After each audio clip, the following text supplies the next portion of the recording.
네, 오늘 설교의 제목은 성도에 관한 4가지 질문 이렇게 정했습니다. 예, 로마서를 우리가 오후 때 한번 쭉 살펴보았지만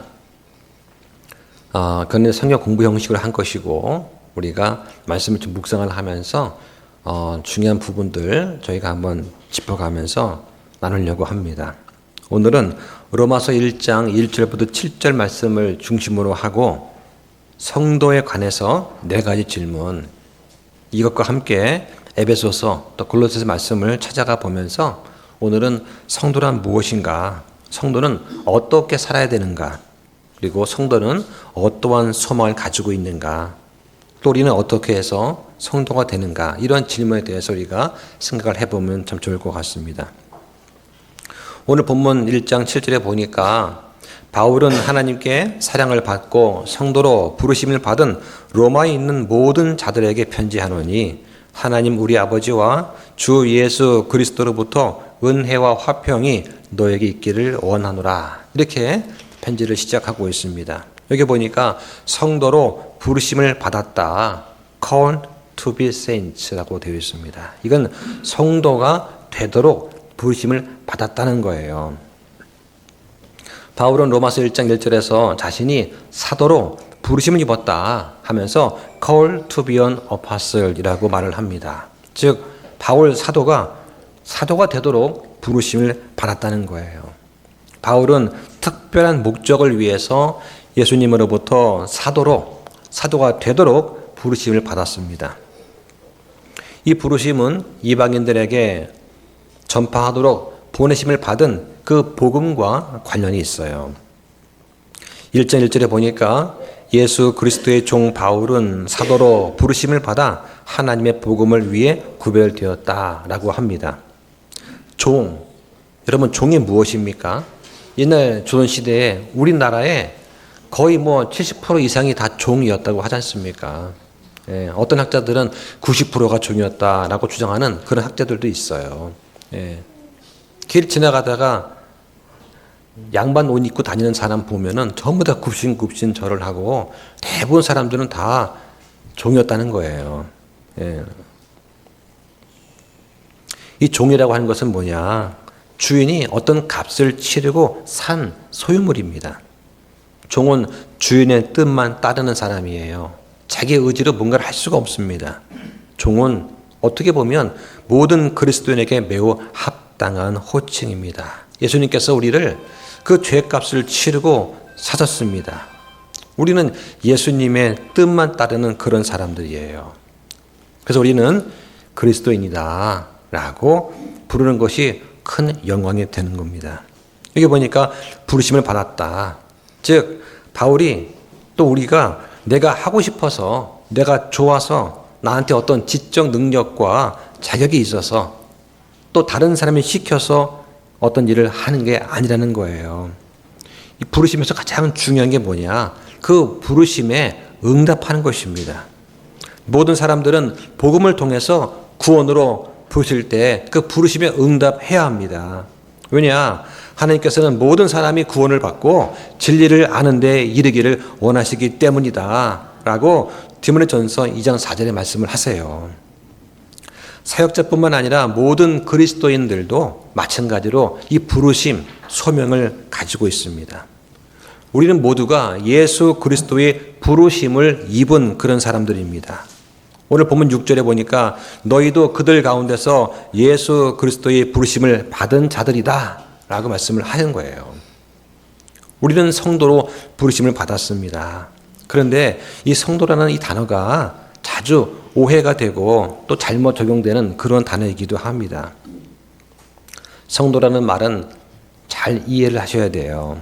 그러지 않으면 우리한테 어려움이 닥칠 수가 있습니다. 잘 이해해야 우리가 올바른 행동을 할 수가 있게 되는 것입니다. 자, 그러면 첫 번째 질문이 뭐냐? 그러면 성도가 무엇인가? 라고 하는 것입니다. 자, 여러분은 성도입니다. 성도란 말을 들을 때 기분이 어떻습니까? 제가 처음 교회를 나갔을 때 기억이 나는데 목사님이 누구 성도님 오셨습니까? 하는 거예요. 나보고 성도라고? 나 성도 아닌데? 나 같은 자가 어떻게 성도가 될 수 있어? 하면서 떠오르는 나의 잘못들, 부족한 부분이 떠오르는 거. 나 성도 아닌데. 어린 아이한테 아우 착하다 그러면은 배시시 웃는 아이가 있지만 똑똑한 아이들은요 착하다 그러면 나 착하지 않은데요. 나 이런 잘못했기 때문에 좀 착하지 않아요. 이런 아이들이 있어요. 예, 좀 성숙한 아이들이죠. 예. 근데 교회 처음 나왔는데 저보고 성도님 하는 거예요. 내가 왜 성도일까? 또 우리 같으면은 형제님, 자매님 하잖아요. 내가 왜 당신 형제야? 내가 왜 당신 자매지? 아마 이럴 수 있을 것 같습니다. 장로교 가면은 웬만하면 처음 보자마자 이거 우리 집사님 이렇게 불러요. 아니 집사는 무슨 교회 나온 지 1년밖에 안 됐는데 무슨 집사나. 예. 그래서 서울이 집사하고 조금 더 있으면 그냥 집사 부르고 그리고 또 헌금 많이 내면은 안수 집사 시켜줘요. 예. 그러면서 한 좋은 점은 뭐냐면 성도를 불러주니까 성도답게 내가 행동을 해야 되겠다라고 하는 그런 부담감은 생깁니다. 성도란 것은 하나님께서 거룩하게 구별해 놓은 사람을 성도라고 합니다. 그래서 거룩하게 구별된, 성별된 이런 뜻으로 영어로는 saint라고 하고 그리스어로는 하기오스라고 합니다. 일반적으로 교회의 구성원을 가리키는 그런 말이에요. 존 더반 백과사전에 보면 성도를 뭐라고 부르냐. 모든 신자들은 그들의 성품이 의심스러울지라도 성도라 불린다 라고 정해놨어요. 저는 참 재미있었습니다. 이게 성품이 의심스러울지라도 성도라고 불린다 라고 정의가 되어 있는 거예요. 참 정확하다 이 말. 예. 또 존 더반 주제별 사전에 보면 오직 하나님께 속한 신약의 신자를 말한다. 성도들은 교회이고 세상에서 부르심을 받아서 하나님의 백성이 된 사람들이다. 이렇게 정의를 내리고 있습니다. 또 미국의 신학자이자 하버드 대학 교수였던 세이어라는 그 신학자는 성도라는 말은 신약에서 하나님께서 세상에서 택하신 사람들, 곧 그리스도인들을 가리키는 말이다. 이렇게 정의를 해놓았습니다. 이런 성도의 자격은 사람의 노력이 아니라 오직 하나님께서 은혜로 사람들을 부르시는 것입니다. 자, 그러면 이 성도라는 정의는 누구한테 해당이 되나? 모든 그리스도인이 성도라는 거예요. 여러 신약 사전과 학자들이 말하는 내용을 요약해 보면 성도는 뭐냐? 그리스도인입니다. 그리스도의 영이 있는 사람, 그리스도의 몸의 지체가 되는 사람을 성도라고 하는 것입니다. 하나님께서는 그리스도인을 이렇게 여기십니다. 구별되고 거룩한 사람. 그래서 하나님의 목적을 위해서 거룩하게 구별된 사람을 성도라고 부르시는 거예요. 성경에서 성도라는 말을 어떻게 정의하는가 한번 찾아보면 성도, 이 센트라는 말을 찾아보니까 구약에 39번 나옵니다. 신약에는 62번 나와요. 이 구약에서 성도는 하늘이나 땅에 있는 하나님의 백성 혹은 친구를 뜻한다고 되어 있습니다.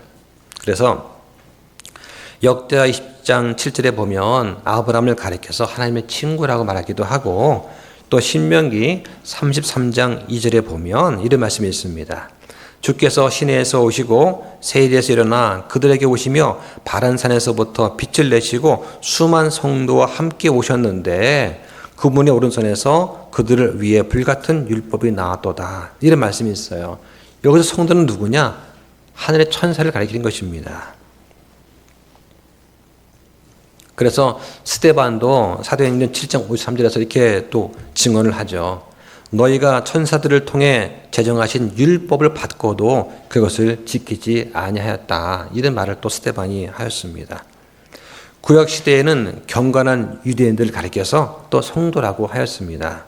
시편 16편 3절에 보면 땅에 있는 성도들과 뛰어난 자들에게는 나의 모든 기쁨이 그들에게 있다라고 말씀을 하는 거예요. 그러면서 시편 34편 9절에 오 주의 성도들아 너희는 그분을 두려워하라. 그분을 두려워하는 자들에게는 부족함이 없도다 라고 말을 합니다. 하나님의 백성이라면, 성도라면 당연히 주를 두려워할 수 있어야 됩니다. 구원받지 못한 삶의 특징이 뭐냐? 하나님을 두려워하지 않습니다. 죄 짓는 거에 대해서 둔감한 거예요. 남들 다 하는데 들키지 않으면 죄 아닌 거 아니냐. 이게 구원받지 못한 사람들, 성도가 아닌 사람들, 이런 사람들의 특징이다. 신약에서는 뭐라고 하냐? 대개 그리스도인들을 가리키는 말로서 사도 바울이 많이 사용했습니다. 다시 말해서 성경은 예수님의 피로 구원받은 모든 사람을 성도, 성인 이렇게 부릅니다. 그래서 성경에 보면은 다양한 회중의 사람들을 가리킬 때 이 말씀을 사용해요. 고린도전서 1장 2절에 보면 고린도에 있는 하나님의 교회 곧 그리스도 예수님 안에서 거룩히 구별되고 성도로 부르심을 받은 자들과 라고 말을 합니다. 에베소서에서는 에베소에 있는 성도들, 그리고 빌립보에서는 빌립보에 있는 모든 성도들, 골로새서에서는 골로새에 있는 성도들 이렇게 부릅니다. 그래서 예수 그리스도의 피로 구원받은 모든 사람을 가리켜서 성도라고 부르는 거예요. 그리고 또한 형제를 가리킬 때도 이 성도라는 말을 또 사용합니다. 모든 성도들을 향한 사랑에 대해서 들은 뒤에 나도 하면서 바울이 편지를 씁니다. 모든 성도한테 너희가 베푸는 사랑에 대해서 우리가 들었다. 또 빌레몬서에서는 예수님과 모든 성도들을 향해서 네가 품고 있는 네 사랑과 믿음에 관해서 들었다. 이렇게 말을 하는 거예요.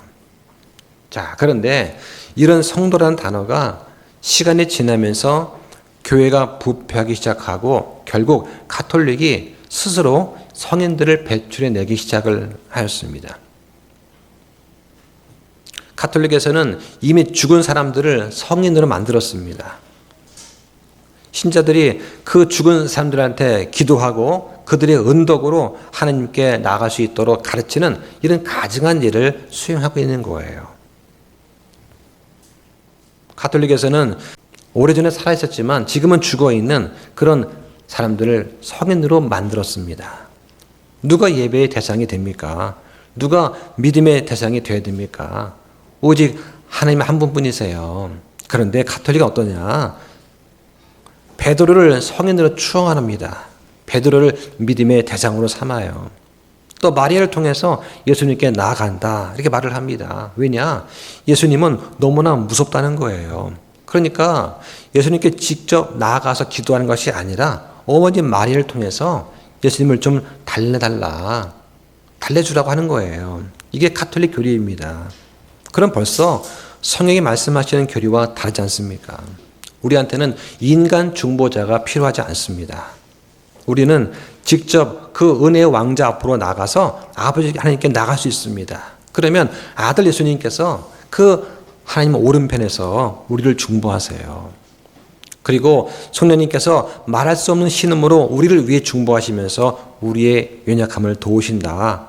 이렇게 로마서 8장 26절 34절에 말씀을 하십니다.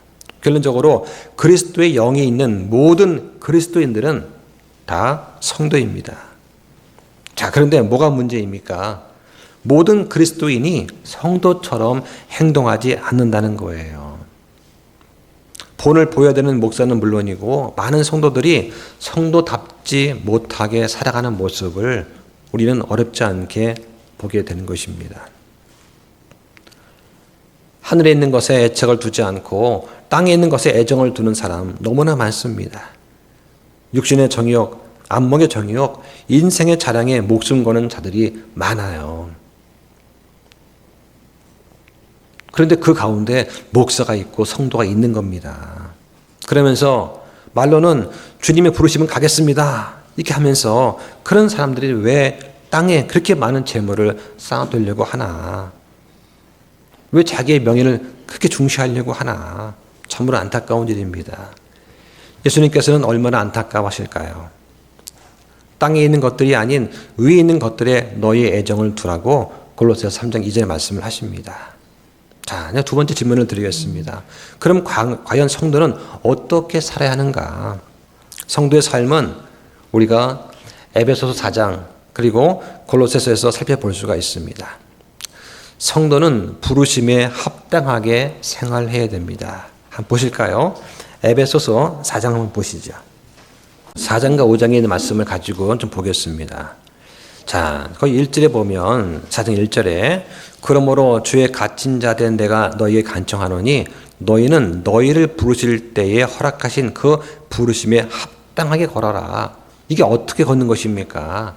거기 4장 1절부터 16절까지 연합해서 걸으라고 합니다. 우리는 한 소망, 한 몸, 한 성령, 한 주, 한 믿음, 한 침례, 한 하나님 안에서 연합해서 걷는 것입니다. 또 17절부터 32절까지 보면 진리 안에서 걸으라고 하세요. 하나님을 따라서 의와 참된 거룩함으로 창조된 새 사람을 입으라. 그리고 거짓말을 버리고 진리를 말하라고 하시는 거예요. 왜 그렇습니까? 우리는 서로 지체이기 때문이다 라고 24절 5절에 말씀을 하시는 거예요. 그러면서 에베소서 5장에 넘어가면 1절부터 7절까지 사랑으로 걸으라고 말씀을 하십니다. 특히 2절에 그리스도께서 자신을 향기로운 냄새의 헌물과 희생물로 하나님께 드리신 것처럼 우리도 사랑 안에서 걸으라고 하는 거예요. 또 빛 가운데 걸으라고 합니다. 빛 가운데 걷는 것, 이게 무엇입니까? 다시 말하면 11절에 열매 없는 어둠의 일에 참여하지 말고 그것들을 우리 책망하는 것, 이것이 빛 가운데 걷는 것입니다. 그러면서 또한 지혜롭게 걸으라. 왜냐? 날들이 악하기 때문이다. 그러니까 시간을 되찾으라고 하는 거예요.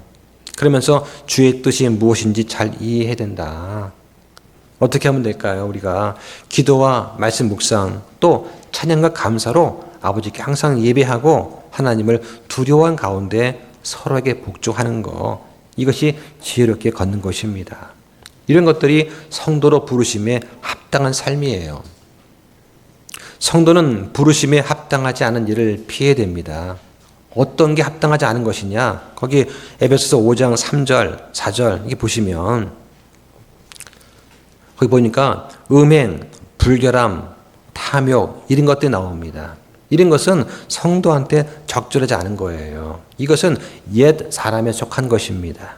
성경은 이런 것들을 다 죽이라고 말씀하십니다. 왜냐?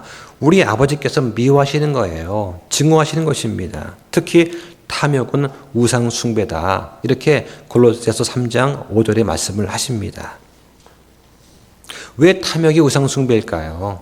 사람이 하나님과 물질을 겸해서 섬길 수 없기 때문입니다. 탐욕을 부리는 사람들은 곧 우상 숭배자는 그리스도의 왕국, 곧 하나님의 그 왕국에서 아무런 상속 유업도 받지 못한다. 이렇게 에베소서 5장 5절의 말씀을 또 하세요. 그러면서 더러운 것, 어리석은 말, 거친 농담 이런 것들을 피해야 됩니다. 성도들은 이런 일들을 하지 않도록 부름받았습니다. 그런데 우리 어떻습니까? 육신을 입고 있어서 항상 우리 부르심에 따라서 살지는 못하는 거예요. 이게 우리가 가진 가장 큰 문제입니다. 그래서 바울도 나는 비참한 사람이로다. 누가 나를 이 사망의 몸에서 구해내겠는가? 생각으로는 하나님의 법을 섬기지만 육신으로는 죄의 법을 섬긴다 하면서 바울 자신도 탄식을 한 거예요.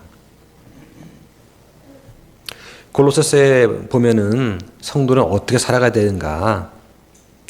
성도는 주님의 뜻을 아는 것으로 충만해야 된다. 이렇게 말을 합니다. 한번 보시죠. 골로새서 1장 9절 보시죠. 이런 까닭으로 우리도 그것을 듣던 날부터 너희를 위해 기도하기를 그치지 아니하며 이것을 구하노니 즉 너희가 모든 지혜와 영적 깨달은 면에서 그분의 뜻을 아는 것으로 채워지고, 우리는 성도이기 때문에 하나님의 뜻을 아는 것으로 충만해져야 됩니다. 그럴 때 주의 게 뭐냐? 세상과 관련된 걸 가지고 주님의 뜻을 구하면 안 되는 거예요. 기도 부탁을 한다고 하면서 아파트 청약 당첨을 기도를 부탁드리고, 기도를 부탁한다고 하면서 승진이나 뭐 합격 이런 걸 기도 부탁한다는 거, 이거는 세상 관련된 것입니다. 이것으로는 주님의 뜻을 구할 수가 없어요. 우리는 기도할 때 앞으로 다가올 세상 관련해서 주의 뜻을 구해야 됩니다. 그러려면 성경에 대한 충분한 지식이 필요해요. 그래서 우리가 성경 공부를 하고 설교를 또 듣는 거예요.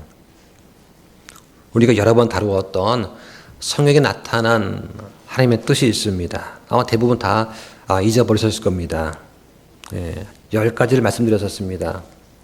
첫 번째는 악한 이 세상에서 구원받는 것. 다시 말하면 하나님을 믿는 것. 이것이 하나님의 뜻입니다. 두 번째는 우리가 힘써 교회로 함께 모이는 것. 이게 아버지의 뜻이에요. 세 번째는 하나님과 다른 사람을 섬기는 것. 네 번째는 다윗처럼 자신의 세대를 섬기는 것. 다윗은 왕으로서 왕답게 자기의 백성을 섬겼습니다. 자기 세대를 섬겼습니다. 우리가 각자 직업이 있잖아요. 하는 일이 있습니다. 그 일을 통해서 자기의 세대를 잘 섬겨야 됩니다. 군인은 군인답게, 정치인은 정치가답게 나라를 위해서 백성을, 국민들을 섬겨야 되는 거예요. 다섯 번째는 모든 일에 감사하는 거. 이게 아버지의 뜻입니다. 여섯 번째는 잘 행하면서 어리석은 자들의 말을 잠잠케 하는 거. 일곱 번째는 그리스도로 인해서 선을 행하다가 고난받는 거. 그것이 복음을 전하는 것이든 아니면 세상은 전부 다 자기 이익을 취할 때 우리는 바른 거, 옳은 일을 취하다가 비난받는 거, 고난받는 거. 이거 주님의 뜻입니다. 여덟 번째는 거룩히 구별되는 거. 구별되는 게 아버지의 뜻입니다. 성도답게 살아가는 거, 이거 아버지의 뜻이에요. 그리고 아홉 번째는 교회를 위해서 나에게 주신 은사를, 선물을 사용하는 것입니다. 여러분들 좀 보시면 아실 겁니다. 우리 교회에서 어떤 분이 잘 섬기는지 보면서, 저분은, 저 형제는, 저 자매는 자기가 가지고 있는 어떤 재능과 시간과 물질을 사용해서 정말 잘 섬긴다 하고 절로 칭찬이 나오는 그런 분들이 있어요. 열 번째는 서로를 위해 중보하는 것입니다. 하나님의 목적에 따라서 부르심 받은 자들한테는 모든 것이 합력하여 선을 이루는 거예요. 이런 하나님의 뜻을 잘 알고 그 뜻대로 살아가는 사람, 이런 사람이 성도다. 이렇게 우리는 말을 할 수가 있습니다. 성도는 지혜와 명철이 있어야 됩니다. 잠언에 보니까 주를 두려워하는 것이 지혜의 시작이요 거룩한 것을 아는 게 명철이다 라고 합니다. 그래서 성도가 아닌 사람, 구원받지 못한 사람의 특징이 뭐냐? 하나님을 두려워하지 않는다는 거예요. 그럼 나한테 지혜가 부족하면 어떻게 되느냐? 지혜를 달라고 구하시면 되는 겁니다. 한번 보시죠. 야고보서 1장 5절 보세요. 하나님은 우리가 건강을 달라고 기도하고 재물을 달라고 기도할 때는 주겠다고 약속을 하지 않으셨어요. 하지만 지혜를 달라고 구하면 주겠다고 약속을 분명히 하십니다. 5절 함께 씁니다. 시작. 너희 중에 어떤 사람이 지혜가 부족하거든 모든 사람에게 너그러이 주시고 꾸짖지 아니하시는 하나님께 구하라. 그러면 그분께서 그것을 그에게 주시리라. 약속된 말씀입니다. 이 지혜가 왜 필요합니까? 이 지혜를 통해서 그 사람들, 그 가족과 그 교회와 그 사회가 그 나라가 행복하게 될 수 있는 거예요. 지혜는 나 자신만을 위한 것이 아니기 때문입니다. 성도는 주께 합당하게 살아가야 됩니다. 성경 말씀에 주께 합당하게 걸어서 모든 일에서 그분을 기쁘게 하고 선한 일에서 열매를 맺으며 하나님을 아는 것에서 자라나라. 이렇게 말씀을 합니다. 우리는 성도이면서 그리스도인이 되도록 부르심을 받았습니다. 사도행전 11장 26절에 보면 바나바와 사울이 안디옥에서 1년 동안 많은 사람을 가르칩니다. 이때 제자들이 처음으로 그리스도인이다 이렇게 불렸다고 기록이 되어 있습니다. 당시에는 어떤 추종하는 대상의 이름을 따서 이름 붙이는 것이 관행이었어요. 그러니까 사도가 전하는 이 그리스도의 가르침을 따라 살아가는 그런 사람들을 가리켜서 그리스도인, 메시아의 주종자다 이렇게 불렀다는 겁니다. 우리 행동은 예수님을 제대로 반영을 해야 합니다. 적어도 우리 때문에 예수님께서 욕을 먹는 일은 없어야 됩니다. 무슨 대단한 일을 하라는 것이 아니에요. 예. 부모님께 효도하는 자식은 어떤 자식입니까? 부모를 욕먹지 않게 하는 거, 이게 효의 시작 아닐까요? 예. 부모가 원하는 것은 아이들이 건강하게 잘 자라면 되는 거예요. 뭐 대단한 일, 멋진 일을 하라고 하는 게 요구하는 게 아니지 않습니까? 성도는 하나님을 온전히 기쁘시게 해야 됩니다. 그래서 성경 말씀에 형제들아 이제 내가 우리 주 예수 그리스도 이름으로 너희 간청하노니 너희는 같은 것을 말하고 너희 가운데 분쟁이 없이 같은 생각과 같은 판단 안에서 완전히 함께 결합하라. 이렇게 말씀을 하시는 거예요. 우리는 모든 선한 일에 열매를 맺어야 됩니다. 어떻게 맺습니까? 먼저 믿음의 바탕 위에 덕을 세우고 지식을 세우고 절제와 인내와 경건, 그 위에 친절, 그리고 사랑을 더하는 겁니다. 이럴 때 우리는 성령의 열매를 맺게 되는 거예요. 이것을 하나님께서 기뻐하신다고 말씀하시는 겁니다. 또한 성도는 모든 강력으로 강건해져야 됩니다. 또 성도는 아버지께 감사해야 할 수 있어야 됩니다. 한번 찾아보시죠. 골로새서 1장 12절부터 14절까지 보겠습니다. 우리를 빛 가운데서 성도들의 상속 유업에 참여하는 자가 되기에 합당하게 하신 아버지께 감사드리게 되기를 구하노라. 아버지께서 우리를 어둠의 권능에서 구출하사 자신의 사랑하는 아들의 왕국으로 옮기셨으니 그분 안에서 우리가 그분의 피를 통해 구속 곧 죄들의 용서를 받았도다 라고 합니다. 하나님께서 성도들한테 그 상속 유업에 참여할 자격을 주셨어요. 우리를 어둠의 권능에서 건져내셨습니다. 하나님께서 우리를 자신의 사랑하는 아들의 왕국으로 옮겨주셨습니다. 그러므로 성도는 아버지께 감사를 해야 됩니다. 성도가 왜 감사를 드려야 되느냐? 여러 가지 이유가 있지만 먼저 하나님께서 성도들을 상속 유업에 참여케 하셨다. 그 자격을 줬다고 하는 거예요. 자, 그러면 세 번째 질문입니다. 그럼 성도들의 소망은 무엇이냐? 소망을 어디에 두어야 하는가 하는 것입니다. 성도의 소망은 풍성하고 영광스러운 이 상속 유업에 소망을 두어야 됩니다. 바울이 에베소 성도한테 알리고자 한 것이 있어요. 자, 한번 보시죠. 에베소서 1장 18절 보십시오. 너희의 지각의 눈을 밝히사 그분의 부르심의 소망이 무엇이며 성도들 안에 있는 그분의 상속 유업의 영광의 풍성함이 무엇인지 또 그분의 강력한 권능의 활동에 따라 믿는 우리에게 주어진 그분의 권능의 지극히 크심이 무엇인지 너희가 알게 하시기를 구하노라 라고 합니다. 여기 상속 유업의 영광이 얼마나 풍성한지 알게 하시기를 구한다 라고 하는 거예요. 이 말씀은 하나님의 은혜가 지극히 풍성하다 하는 것을 보여줍니다. 이 상속 유업은 우리를 위해 하늘에 예비하신 것입니다.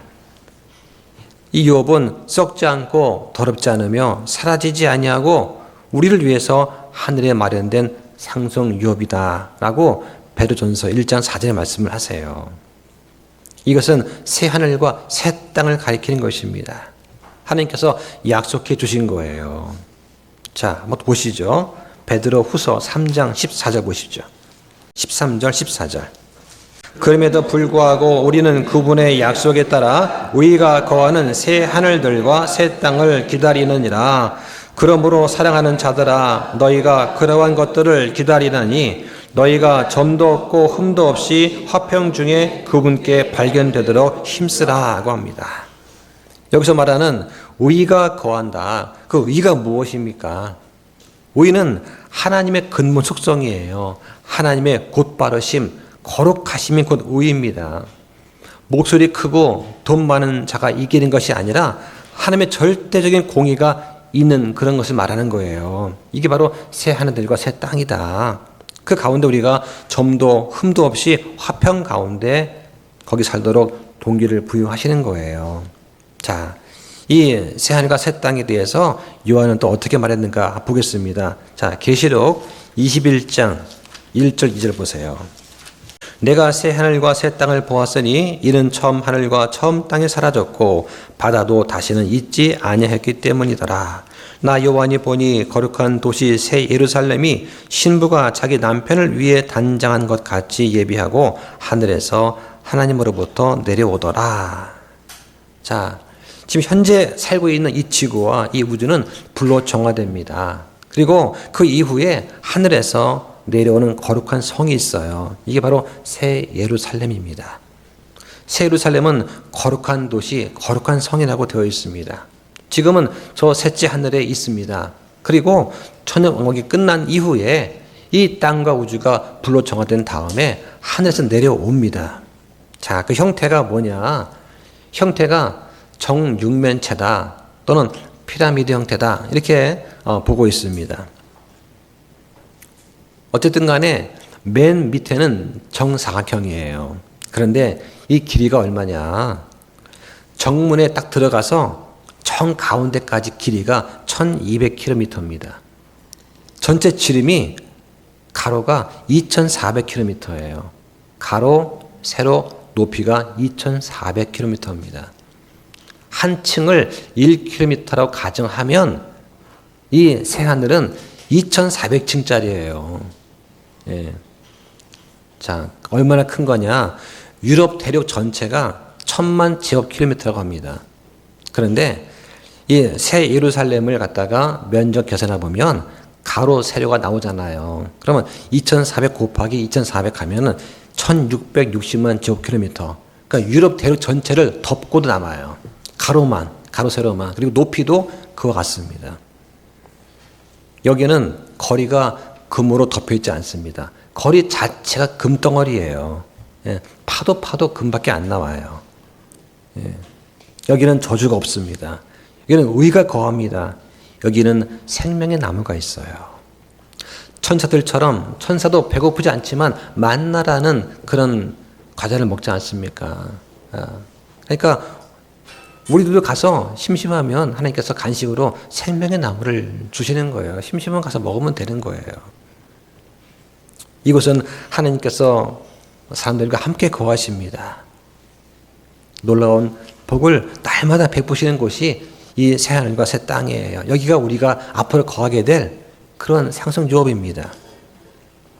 이러한 상승유업은 생각만 해도 기대가 됩니다. 예, 소망이 됩니다. 예. 그런데 우리에게 주어지는 이 상승유업은 성도가 되고 부르심에 합당한 방식으로 살도록 우리한테 동기를 부여하기 충분한 곳이에요. 그런데 이 상승유업이 오는 때 네 번째 질문을 던져줄 수 있어요. 그럼 우리는 어떻게 하면 성도가 될 것인가 하는 것입니다. 성도의 시작은 복음으로 부르심으로 시작이 됩니다. 우리는 부르심을 받음으로 성도가 되는 거예요. 오늘 본문 1장 7절에 보니까 바울은 하나님께 사랑을 받고 성도로 부르심을 받은 로마에 있는 모든 자들에게 편지한다. 여기서 부름 받는다는 말, 이 말은 소환을 받다는 뜻이에요. 이거는 법정에서 피고를 호출하는 것입니다. 피고 나오세요. 예, 원고 나오세요. 이렇게 부를 때 부르는 것이 서먼, 이게 호출하는 것입니다. 소환한다는 거예요. 부르심 받는 것은요, 자고 있는데 꿈을 꾸면서 우리를 부르신 것이 아닙니다. 가만히 있는데 누가 내 귀에다 속삭이면서 음성으로 너 이리 와, 부르는 그런 것이 아니에요. 우리는 어떻게 부름 받았냐? 복음을 통해서 부르심 받은 겁니다. 성경에 이것을 위해서 그분께서 우리의 복음을 통해 너희를 부르사 우리 주 예수 그리스도의 영광을 얻게 하셨다. 하나님은 복음을 통해서 사람들을 부르십니다. 그 목적이 뭐냐? 우리가 주님의 영광을 얻도록 하기 위한 것입니다. 그럼 복음은 어떤 일을 하느냐? 복음은 사람을 죄에서 구원하기 위한 하나님의 계획을 계시하시는 거예요. 자, 몇 개 좀 찾아보겠습니다. 마가복음 16장 16절 보시죠. 믿고 침례를 받는 자는 구원을 받을 것이나 믿지 않는 자는 정죄를 받으리라. 분명하신 하나님의 말씀이에요. 믿고 침례 받는 자는 구원을 받으리라. 침례를 통해서 구원받는 것이 아니고 믿고 회개를 통해 구원받은 사람은 침례를 통해서 그걸 확증하는 것입니다. 침례는 우리가 예수 그리스도와 함께 죽었다가 묻혔다가 다시 일어났다는 걸 상징하는 보여주는 거예요. 자, 또 보겠습니다. 로마서 10장 9절 보시죠. 내가 만일 내 입으로 주 예수님을 시인하고 하나님께서 그분을 죽은 자들로부터 일으키신 것을 내 마음속으로 믿으면 구원을 받으리라. 입으로 시인하고 마음으로 믿으면 구원을 받는다고 분명히 말씀을 하세요. 어떤 행위가 필요한 것이 아닙니다. 어떤 세례를 받아야 되고 교회를 몇 번 다녔어야 되고 헌금을 얼마 냈어야 되고 이것이 전혀 아니에요. 자, 그럼 구원을 왜 받아야 될까? 또 보겠습니다. 로마서 6장 23절 보세요. 죄의 삭슨 사망이나 하나님의 선물은 예수 그리스도 우리 주를 통해 얻는 영원한 생명이니라. 죄의 대가는 사망이기 때문에 구원을 받아야 되는 거예요. 건강하신 분들은 이 말씀이 그렇게 와닿지 않을 수 있어요. 근데 팀 켈러 같은 이제 최장암 말기를 앞두고 이제 의사로부터 며칠 안 남았다 정리해라 이런 말을 들었을 때 그 팀 켈러는 어떻게 했을까? 죄의 대가는 사망이라는데 입으로 주 예수를 시인하고 하나님께서 예수님을 죽은 자들로부터 일으키신 것을 믿으면 구원받는다는데 근데 내 마음속에 하나님께서 세상을 창조하셨다는 창조주라는 믿음이 없다면 이게 어떻게 되겠습니까? 창조주가 예수 그리스도세요. 예수님께서 말씀으로 창조하신 거예요. 그 예수님은 못 믿는다는데 어떻게 구원이 있겠는가요? 오히려 아무것도 모르는 분들은 믿겠습니다. 이 쉬울 것 같아요. 말로 시인하는 거 마음으로 믿는 거 될 것 같아요. 근데 많이 안다는 사람들이 이걸 못하는 거예요. 자, 하나 더 보겠습니다. 고린도전서 15장 2절 보시죠. 너희가 만일 내가 너희에게 선포한 것을 기억하고 헛되이 믿지 아니하였다면 역시 그 복음에 의해 구원을 받았느니라. 헛되이 믿지 않았다면 구원을 받았다고 말씀을 하시는 거예요. 그래서 바울이 선포한 거 예수 그리스도의 복음 이거를 잘 기억하고 믿었다면 헛되이 믿은 것이 아니라면 즉 한 귀 듣고 흘려보내지 않았다면 마음에 받아들였다면 그 복음으로 너희 또한 구원받았다라고 말씀을 하시는 겁니다. 사람들이 복음에 반응하면 성도가 됩니다. 하나님의 은혜로 구원받고 부르심을 받은 자가 되는 거예요. 비록 고린도에 있는 성도들처럼 죄인일지라도 복음에 반응하면 성도가 되는 것입니다. 자, 한번 찾아보겠습니다. 고린도전서 6장 11절 보세요. 9절과 10절에 보면은 불의한 자들 이야기가 나옵니다. 그러면서 11절에 너희 중에도 이 같은 자들이 얼마쯤 있었으나 너희가 우리 하나님의 영에 의해 주 예수님의 이름으로 씻기고 거룩히 구별되어 의롭다고 인정받았느니라 하고 합니다. 그런데 문제는 뭡니까?